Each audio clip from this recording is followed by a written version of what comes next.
Engko bacete gara-gara le.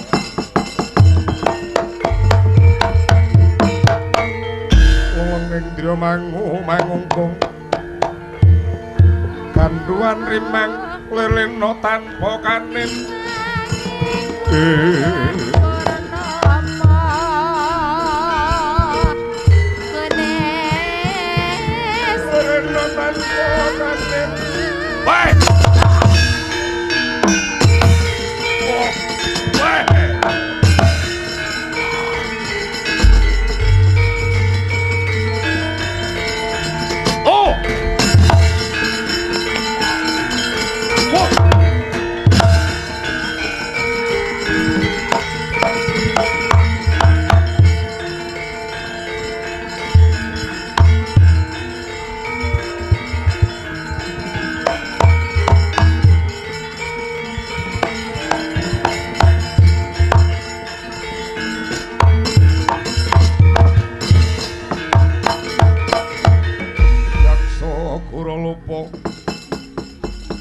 Sedeng Narendra Yaksa lelaku kan mayono leng ingkang lah parat jago wirata iki mapan bener kowe sapa aku ingkang kapatah supaya nadi kang sarta neter sadurunge sembada kowe nandhingi bendara Raden Rajamala luwih dhisik cobanen aku nyododo dirdodo pakok pedhot kulunge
Nedya mrawasa mungsuh Nedya mrawasa mungsuh lah parat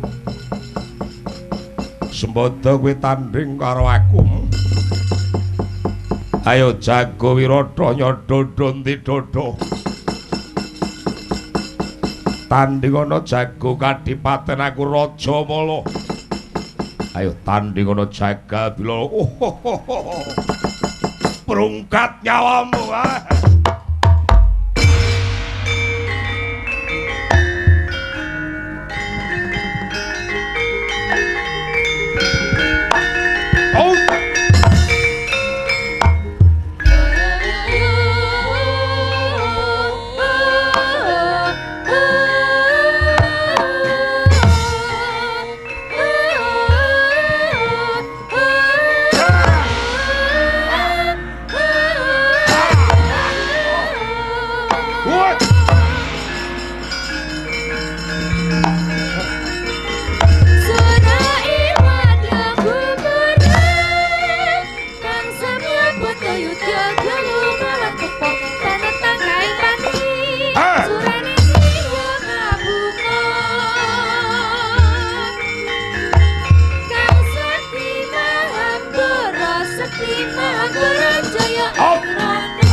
As yo tampar.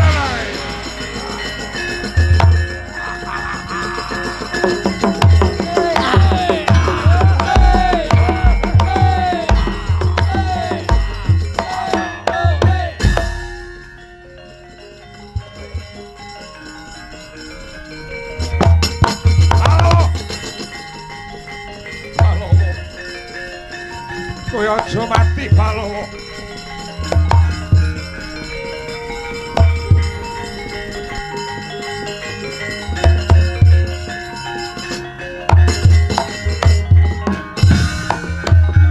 Tuntang meneng ing samudra nglango tanpa pagut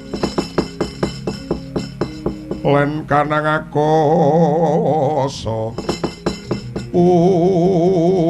Balowo kowe aja mati. Yen to kowe mekaning pati padha karo mrasatake derajat kaibawane Kanjeng Rama. Kowe dijagake minangka dadi jagone wong Wirata. Balowo kowe tangiya. Kowe aja mati Balowo. Kowe tangiya Balowo. Kowe tangiya Balowo.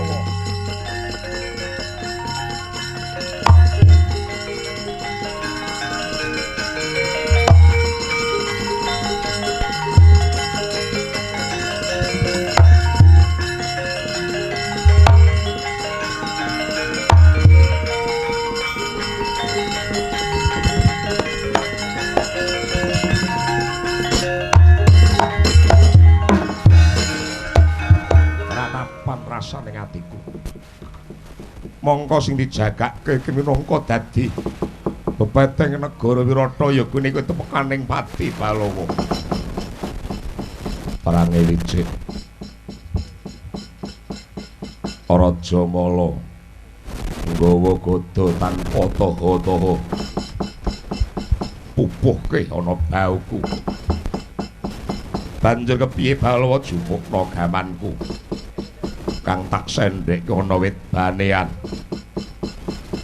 Ndak tandingane nganggo gamanku yo tak jupuke gamanmu Balowo.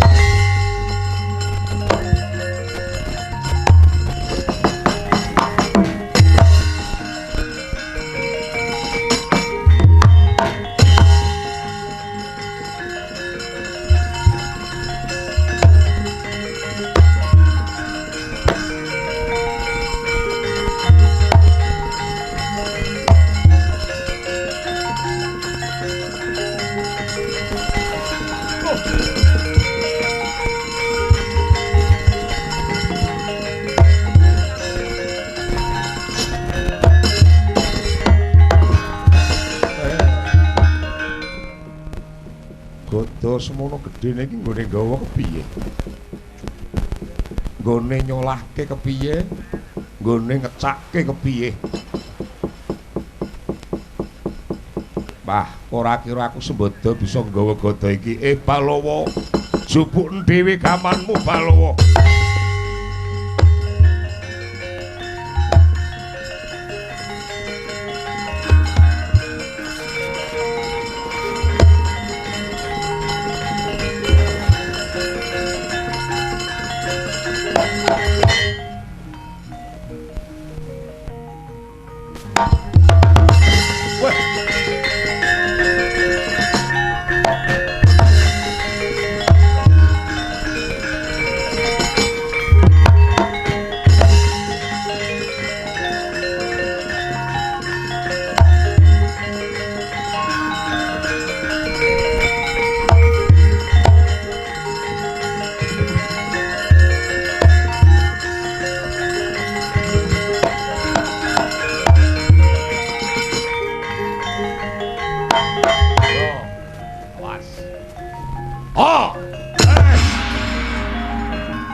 Tangiyo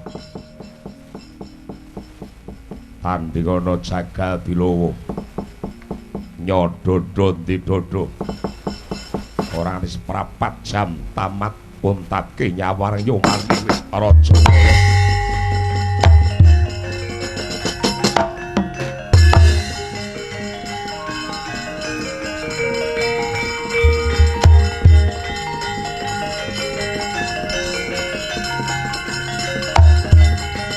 Aja ngono.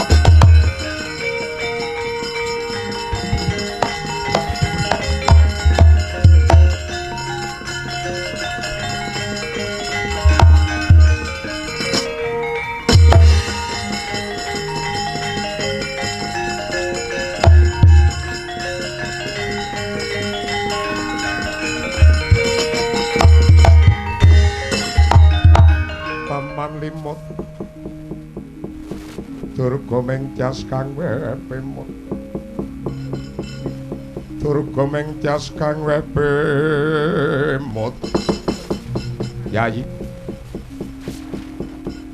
Raja Mala temekaning pati biyen ati titip eling yen to tumekaning pati njaluk disiram nganggo wujuding banyu saka sendhang matari kuwi pipelinge si Raja Mala ya Yayi golekna wujuding banyu saka sendhang matari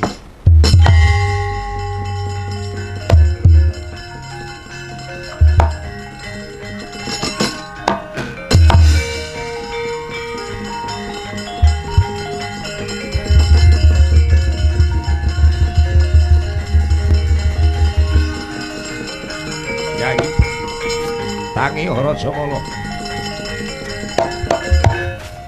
Yayi tak turuti dipelung lan semana kuwi njaluk disiram nganggo wujuding banyu saka sendhang matari tangi Raja Mala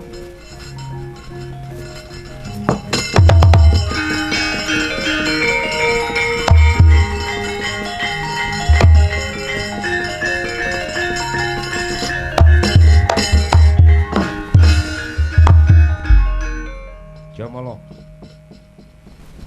kowe dijagake njaga kadipaten jaga asmane Kakang Mas Kencarupa diage kowe tangi Yayi Raja Mala kowe bali urip waduh Kakang Mas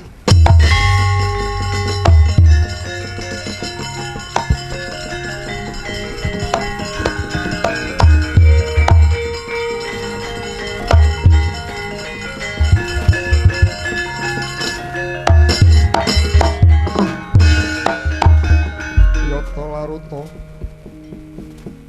saking kodya sagara kula yen to tan mutusa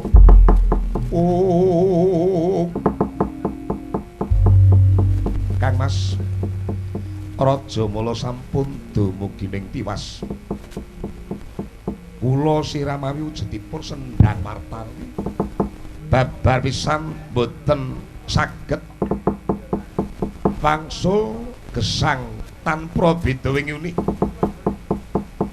samangke Raja Mala sampun dumugi ning wejah Kang Mas yen to aku gagas pimelingi ra ana loro kang sepisan njaluk disiram nganggo wujuding banyu saka sendhang matari kang angka loro yen to Raja Mala mungsuh ya kuwi trah turune Sang Wiyasa bakal asoring jurit tuwuh pitakon banjur sapa Jagal Bilowo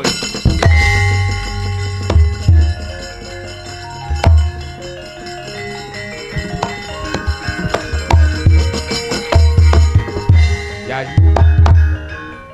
wis suwi nggonku dadi pangarsana negara Wirata ning durung nate tepung wujude pawongan kang jeneng Jagal Bilowo mula saka kuwi aja nganti kelang lacak dioyak lakune Jagal Bilowo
kewajibanku mung mateni si Raja Mala ning ora musuh karo botoe.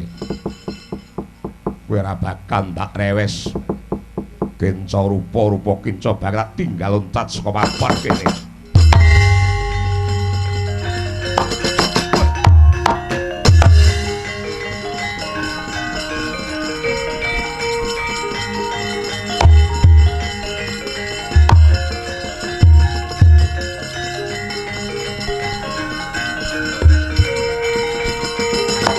Bilawa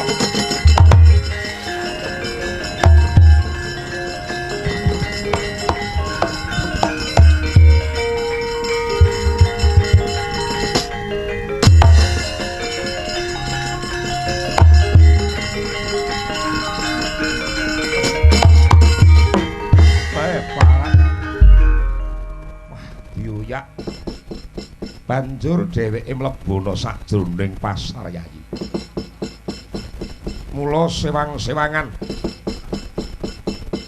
aku tak ngulon kowe ngetano aja nganti kelalacak nggone bakal nguber lakune si Jagal Bilawa.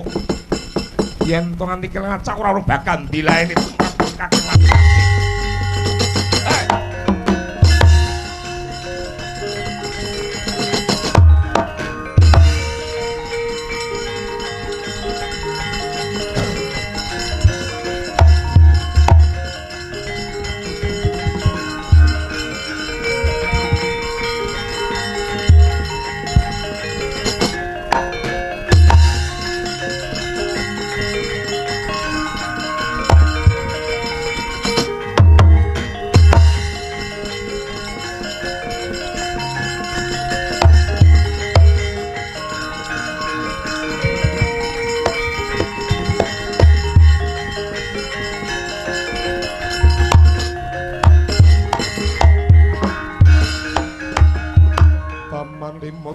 Mengkias kang webemot durga mengkias kang webemot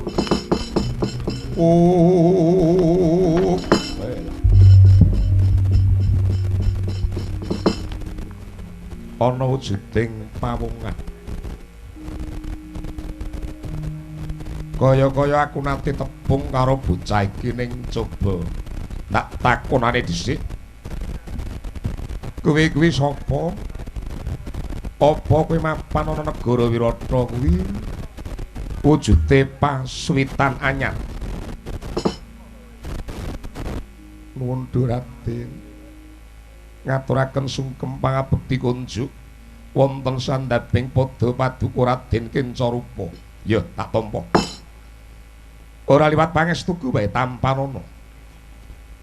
Kula cadhong tangan kula kekalih kapundi wonten ing mustaka mugi dadosa jimat menawi andangu dumateng kula nami kula pun Diwija kang padha Raden.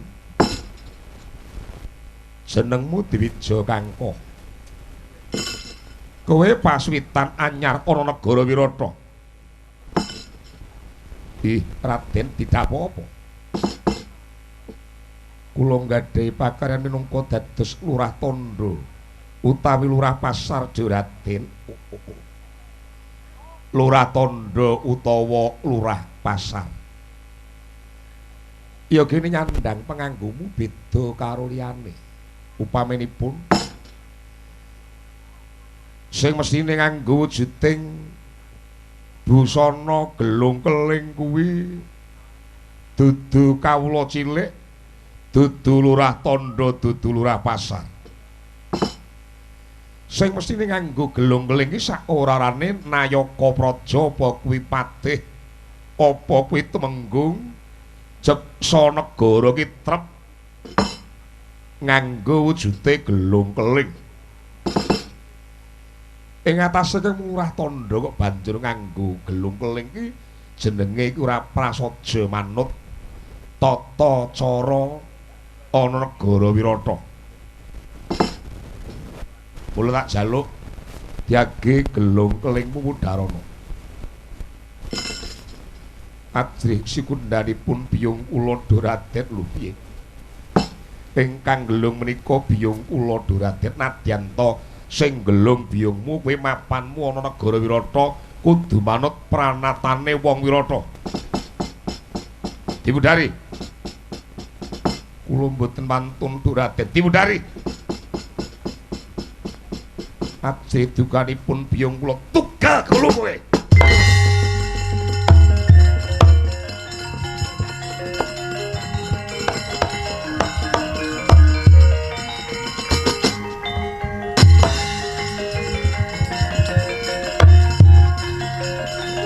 Ya, tampal lagi. Hei!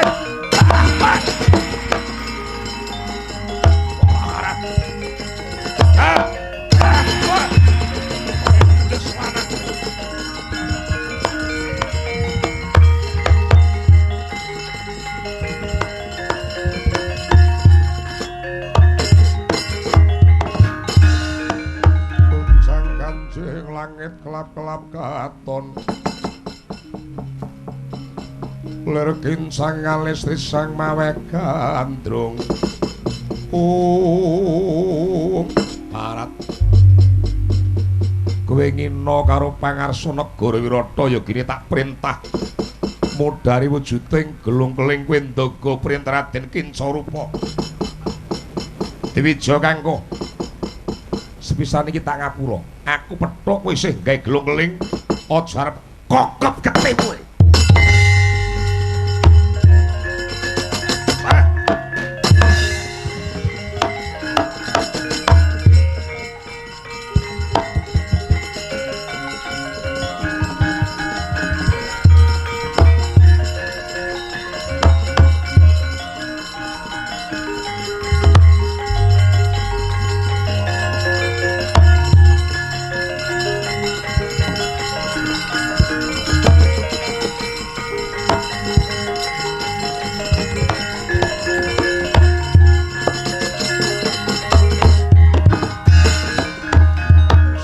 Pagunara sekaring toya rikala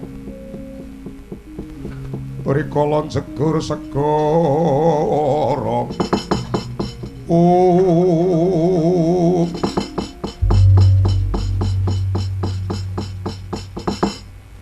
Yah menono papan kene ora prayoga ayo bali akeh wujude manungsa kang gendhak sikara marang sepadaning urip. Aku lagi ameng-ameng Balawa. Ndak jalu aja maido marang lakonku tiage. Tinggalno aku saka papan kene. Yen ta napa-apa aja takon.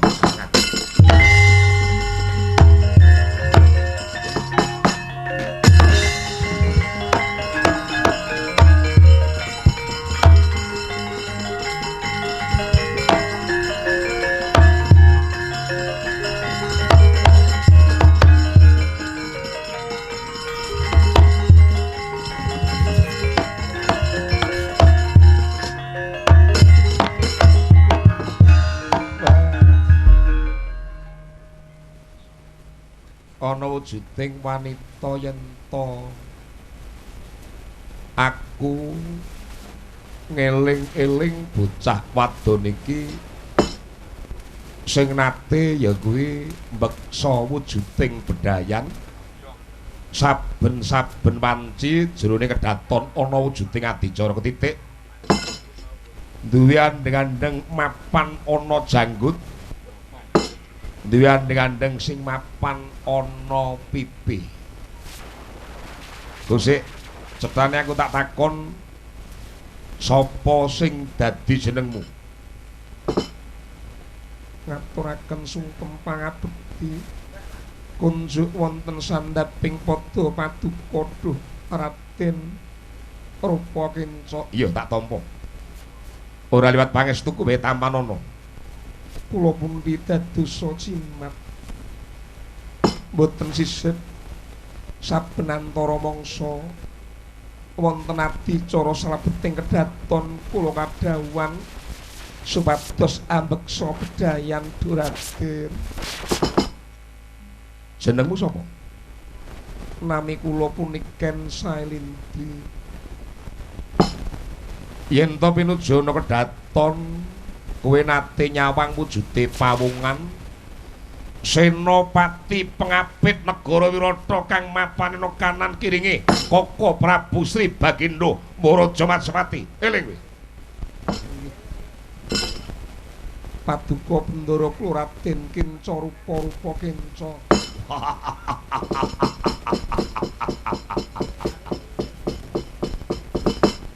Lenggah ana kanan kiringe Sri Bagindo Maraja Matsapati kang sisih kiwa kuwi aku. Gusik. Lugune wis suwi aku iki nyawang marang kowe turta jroning batinku. Sulistya warna kang mapan ana wedanamu nyenggol beda ring kabu. Kang lire wis suwi aku iki nanduk asmara marang kowe Niken Salindri. Apa wis duwe bojo apa durung? Nuwun Raden. Lugunipun kula menika sampun gadhahi garwa. Bojomu sapa? Garwa kula wujud Gandarwa Raden. Bojomu wujud Gandarwa. Nggih. Iki upama lho ya. Kowe pegatan karo bojomu kang wujud Gandarwa, bojomu tak kethoke gulune, banjur kowe tak pengku, tak papake ana Kadipaten Jaba Gagasen. Aku kurang apa? Rayi Dalmnata Wirata Sang Prabu Sri Bagindo Maraja Matsapati, Senopati Raden Rupa Kinca. Yen to kowe saguh bakal tak panggul. Ndak ajak ledangmu bengi wengkon negara Wirata. Niken Salindri. Kamu kang ngemak ngembang bakung. Alismu kang nanggal sepisan, idepmu temenging tawang, netra mblalak bawang sepungkul, grana rungih, pepasul penatut latine gula satemlik. Yen kowe kelakon dadi bojoku kowe njaluk apa bakal tak turuti upamane kowe njaluk wujuding jarik saka mas digepeng kelakon. Kowe njaluk wujude ali-ali sing bobote 3 kilo tak turuti. Kowe njaluk binggel kang rinepta cara wujuding naga nglangi tak turuti. Naga sasra cangkemmu. Ngrusu yen wong gandrung parat. Ning syarat seranane kowe kudu pegatan karo bojomu kang wujud Gandarwa. Wis duwe turun apa durung? Nggih. Dereng Raden. Iki saiki bareng nyawang Raden Rupa Kinca, kowe piye tak pek bojo sago ora? Nggih. Kula namung ndirikaken kersa maduka Raden. Piye nggonku pethuk marang bojomu? Manci dinten Semalegi. Bojo kula mapan wonten pojok beteng sisih kilen. Meneh paduka kepengin panggihan Raden. Ngono. Tak anti. Mengko dina Semalegi aku bakal teko papan kono. Tak tugele gulune bojomu. Kowe tak dadekke garwa, garwane Adipati Rupa Kinca. Mekaten ngestokaken dawuh Raden.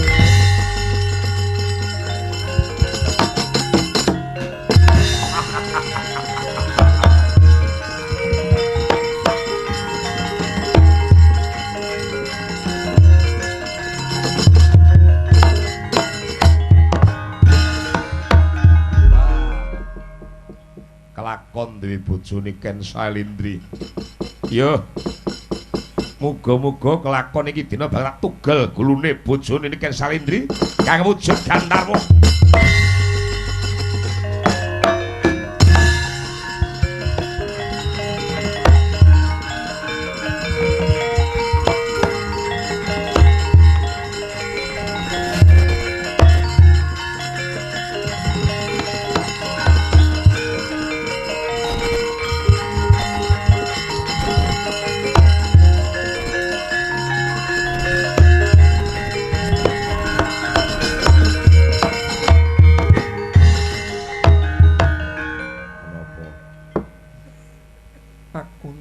tulung.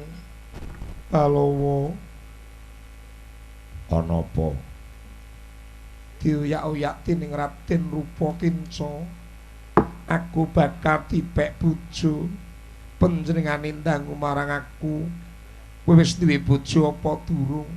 Ndak wangsul yen to aku duwe bojo ning bojoku awujud Gandharwa. Mula kowe dapuk Gandharwa Balawa. Senenganmu gawe repoting liyan. Aku njaluk tulung. Sapa meneh kang sembodo mayang marang aku Balawa? Ya. Aja dipaleni meneh sok.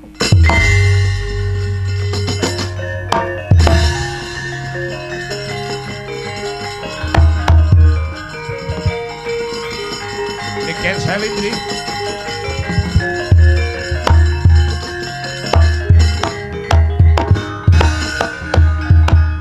Iki dina Jumalegi coba saiki kandha.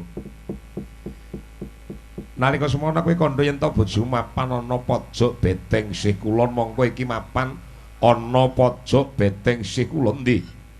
Garwamu kang wujud Gandharwa ndi? Ingkang atos-atos Raden. Bojo kula menika mbebayani sanget. Tega mentala damel pepati Raden. Aja kuwatir. Sepiro banggane bojomu aku ora bakal ulat. Tutu tak kethoke glune ndi bojomu Gandharwa.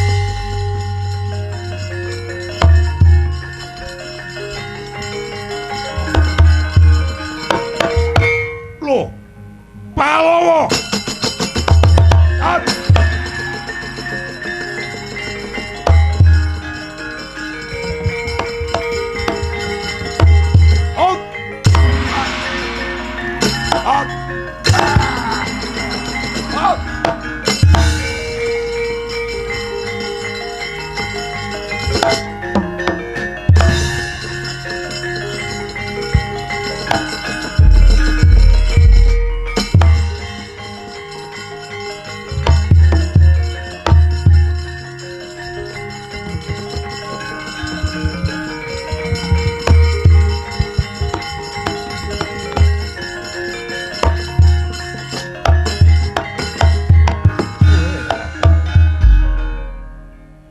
Nandurpari ora bakal thukul jagung. Yen to Nandurpari thukul jagung ateges geseh. Murkane paman Kincarupa rupa Kinca ora wurung tumekaning pralaya. Ya. Arep dikaya apa negara-negara hukum ingkang nemtokke kawicaksanan Kanjeng Rama Diwaji bakal tak aturke. Yen to paman Kincarupa rupa Kinca tumekaning pralaya.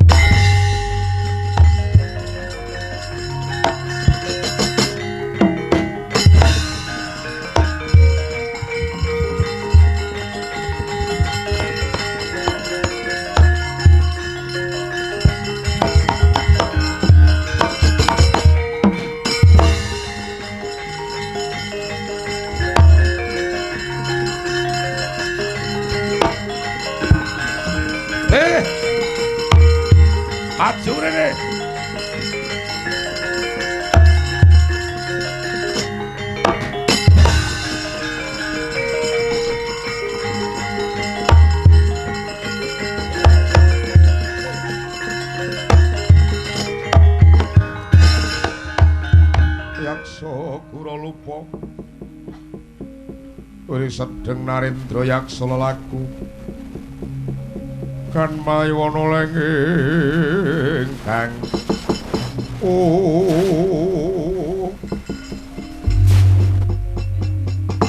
Patih wonten dawuh keweling biyen ana wujuding lelakon nalika aku lumawat marang negara Wirata sowan ngabiyantara ngarsane Sang Sri Bagendra Maharaja Matswapati. Bot-bote nggonku kepengin mengku sekaring kedaton Dewi Utari. Biyen tembungku dicengkalak durung nganti rampung nggonku matur kasan Sri Bagendra Maharaja Matswapati nampik apa to kang dadi karepku. Iki dene aku krungu warta ujaring Mbok Bakul sinambi wara. yen to tetunggul senopati perang agul-agul negara Wirata tumekaning pralaya upamane Raden Rajamala kenca rupa kenca tumekaning pati yen to katulune pisan wus tumekaning pati ateges ringkih kanan negara Wirata gampang nggon gempur upama Sri Bagendra Maraja Matswati nampik apa to kang dadi penglamarku ora urung bakal diadeng Karangabang negara Wirata. Ampun ngentengaken tiyang Wirata Sinuwun. Ora kok jeneng ngentengke. Ning atiku wis kedlarung tresna kan Dewi Utarite. Reklampit brongkat kimpul. Aja suwene iki derekno jeneng ingsun. Lumat meneh negara Wirata bot-boting nggonku pengin mangku marang Dewi Utarite.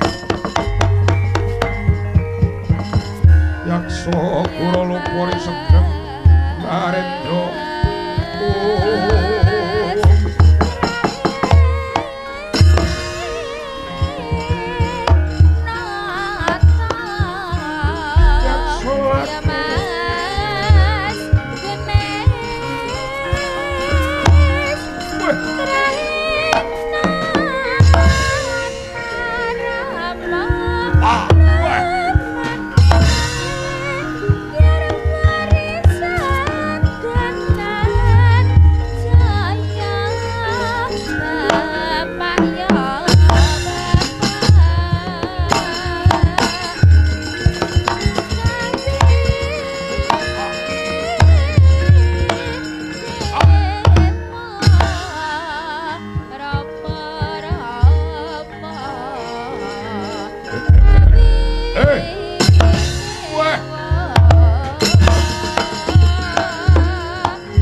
Baskala tekse iki ora ana lan swiji apa nganti tekan Yahmene isih kaparingan wujuding kesehatan kok. Heeh.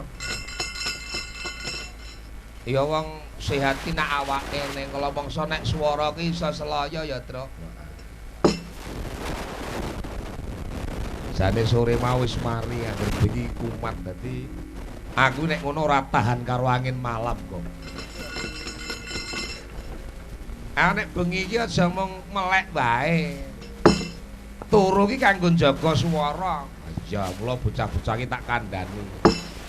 Anggere bar mayang bengi ngene iki terus turu aja ngluyur. Jam 4 turu engko jam 6 tangi swara ki wis balik. Bola-bali tak kandhani kaya ngono kuwi. Ngono kuwi dadi.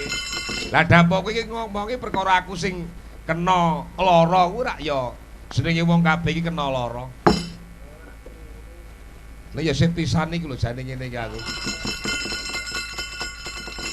Wong jaga kesehatan iki penting. Wis suwe ra ngombe obat, Truk. Ya bendina iki tak ombeni obat nek perkara kesehatan iki aku sehat.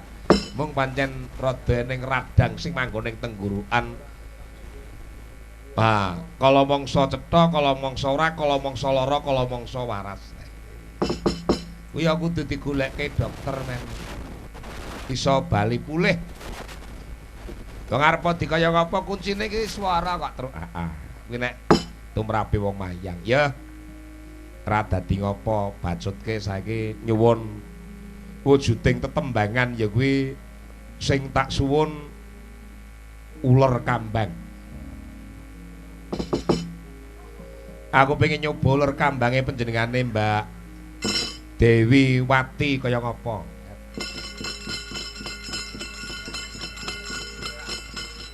Tak suwun sing kepenak uler kambang. Neno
sampun dipun aturaken tembang uler kambang dening anak kula Genduk Dewiwati waranggana saking tlatah Garum. Menika pareng badhe ngaturaken anak kula Yuni Asmara saking tlatah Krandekan Tulungagung Kecamatan Kalindawir. Yen kaya ngapa tak turi jumeneng ya ngateka Yun. Iki petingane iki kowe kuwi. Kancamu sijine ning ndi? Mboten tumut, Mo. Ah ngopo kok lara apa piye? Tiange kerja. Oh. Nggih, shift malam. Oh ngono iya ya. Nggih.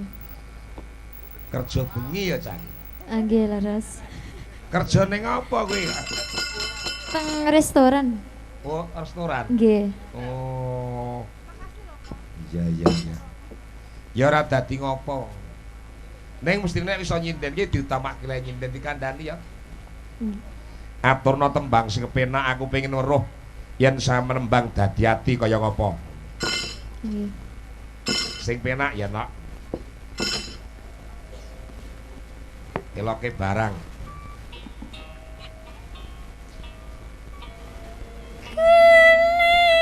Ising kaya ngapa wong nyatane kelakon sebrene angger gandro wekasane malah bangun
sampun mo.